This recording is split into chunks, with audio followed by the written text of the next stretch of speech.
Hey there everyone, it's Jenna. Welcome back to my channel. In today's video, we are going to be DIYing some old, aged, and rustic pots. And I don't know about you all, but I have been slowly curating my spring garden inspiration board on Pinterest, and it is full of images just straight out of a European garden with things like lavender and all of these old, aged, rustic pots that look like they have been sitting out baking in the sun for years. Believe it or not, these pots are actually a very designer look, and you can purchase them on designer sites, but they tend to be a little bit pricey. So I thought it'd be fun to develop a technique to do this at home so you can do it on as many pots as you want or whatever size pots you want. So should be a really fun video. I'm going to show you 3 different techniques to take a regular terracotta pot and turn it into this old, aged, crusty masterpiece that will add so much character to any outdoor space. So without further ado, let's get into the DIYs. Okay, so when picking out pots for this first technique, I started in the Home Depot Garden Center and I found these cute little herb pots. I liked the shape of them and I decided to buy a set of 3. And then for this technique, all we are going to need is paint. So I just headed on over to the craft store and got these Craft Smart paints that are specifically made for the outdoors. And I bought them in the colors True White, Fern, and Grapevine. So as you can see, the surface of these pots are pretty flat, but we are going to give them a paint technique to help them look old and chippy and just give them a little bit more texture. So because the outdoor paints didn't have a ton of colors to choose from, we're just gonna go ahead and make our own. And I wanted a super light taupey color, something that was light but still had an overall earthy tone to it. So I just mixed together the True White and a little bit of the Grapevine together to get this light taupe color that is going to help give us that rustic, earthy look. So next, I just got a bowl of water and some paper towel, and this is really all you'll need for this technique. And I will say that the water is pretty important because it helps to blend everything together and just makes everything appear much more natural. So I just dipped a little bit of the paper towel in the water and then picked up some of the paint and started dabbing. And the water creates almost like a wash, so it's thinner in some spots and thicker in others. And the varying opacity is what helps to give it that faux dimension. And this is very buildable, so if you think that the paint wash is too thin, you can always just add more. So I like to start off with a little bit less personally and then add thicker areas of paint if I feel like I need to. So once I was happy with the first layer, I wanted to mix together the brown and green paints to create a very natural dark green color. And this is going to be our faux moss to basically give the appearance that moss has been growing naturally on the side of the pot and just add that sun-baked earthy look to it. And to get this color, I would say it's roughly 2 parts brown to 1 part green, maybe a little bit less green, but that seemed to be the ratio that worked. So from there, I just repeated that same technique that we did with the first color, dipping the paper towel into the water, picking up some paint, and then blending it out. And I love how the light taupey color contrasts against the dark green, which just really helps to give us that faux dimensional look. And I also like to make sure that I let some patches of the taupe color show through, and I'm careful not to make it all a solid wall of green. And I purposefully keep it light in some spots and heavier in others to make it look really natural. And that is it. That is how we took this plain terracotta pot and turned it into a rustic beauty that looks like it's been sitting out in the sun, aging for years. And this technique just helps to give these pots that designer look and will help to add that earthy character to my herb garden.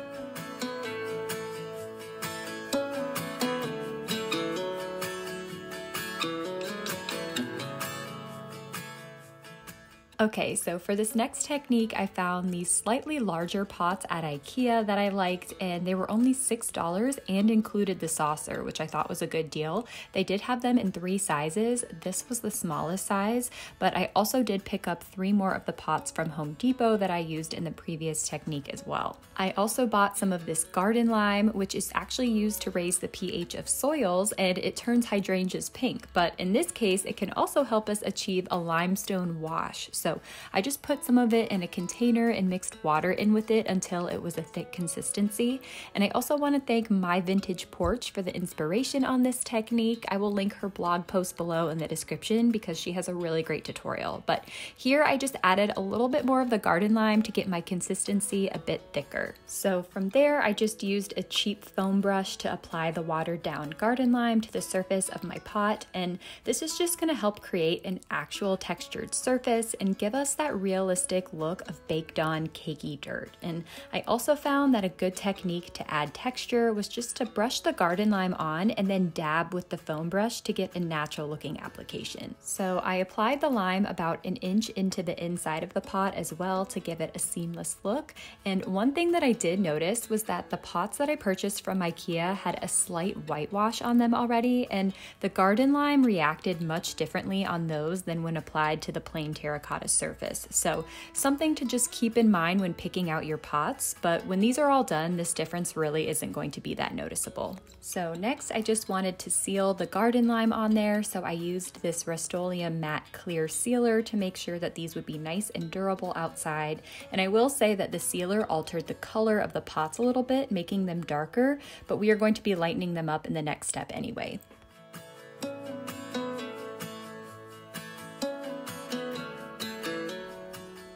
So next I just took that taupey mixture that we used with the brown and white outdoor paints in the last technique and lightly applied that with water and a paper towel all over the pot. And I thought this looked really good because you can actually have that gritty brown texture underneath, and then with this light taupe layered on top, it just looks like real caked on layers of dirt. So once that layer had dried, I thought something that would look super authentic would be to make the pot light on top and then darker on the bottom. So I did another layer of the white taupey color around the top half of the pot and just kind of blended that in to create kind of an ombre effect. So once that second coat had all dried, I went in with this same mossy green mixture that we used in the first technique and applied that to the bottom half of the pot. And I really love how this looks because when you have a pot sitting out in the backyard, typically the bottom of the pot is what grows the moss and collects the dirt. So by creating this gradient look, it looks and feels very authentic. And that is it. I am so happy with how these came out. I love how the layers of garden lime and paint built up to create a rustic and authentically aged look. These seriously feel like they have been sitting out in a European garden aging for years, and I am so excited to incorporate these into my spring garden decor and the charming rustic touch that they are going to add to my outdoor space. Okay, so for this last technique, I found these large planters at HomeGoods, and this is one of the best places where I live to get large terracotta pots for affordable prices. But you can always keep an eye out at your local thrift store or garden center, and I really liked the shape of these and that they kind of had that old world vintagey feel to them. Now, these already had a slightly aged look, but I wanted to make it a little bit more noticeable. So again, we're just going to use that garden lime and mix it in with some water until it reaches a thicker consistency. Now, it wouldn't be an aged pot video if I didn't include my favorite chalk paints. So I just picked these up at Walmart and I used the colors Mineral and Truffle. And I love these paints because they have a super earthy undertone and they dry very matte and chalk-like. So to make them even more earthy and dirt-like, I just added some of our garden lime mixture and mixed that in with the paint.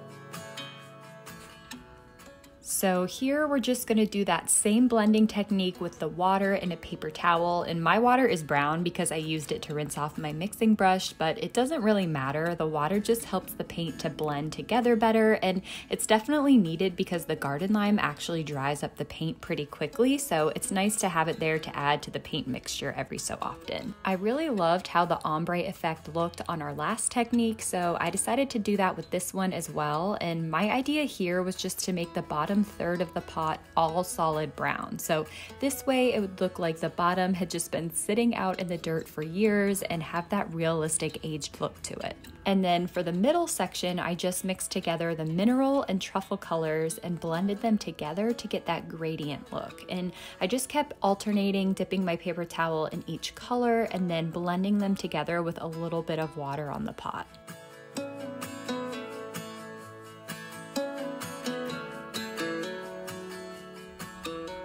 So once I finished the middle section, it was time for the top. And here I just took the mineral color and applied that to the rim. And as you can see, there was kind of a stark line because of the color difference, but I just went in with the wet paper towel and blended it down, kind of like blending makeup with a beauty blender to make sure that everything looks smooth and natural. And that is it. With just 2 paint colors and some garden lime, we easily transform these large pots into distressed rustic beauties that are sure to give an earthy, organic touch to any outdoor space.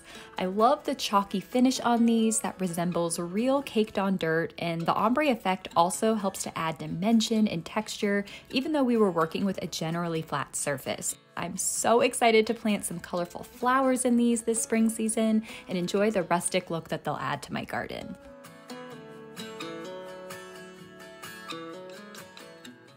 Alright everyone, that about wraps up this video. I hope that you enjoyed seeing these DIYs. If you did, please give this video a thumbs up. It really does help to support my channel. And make sure you're subscribed because I post new home decor content every single week, so make sure you don't miss any of that.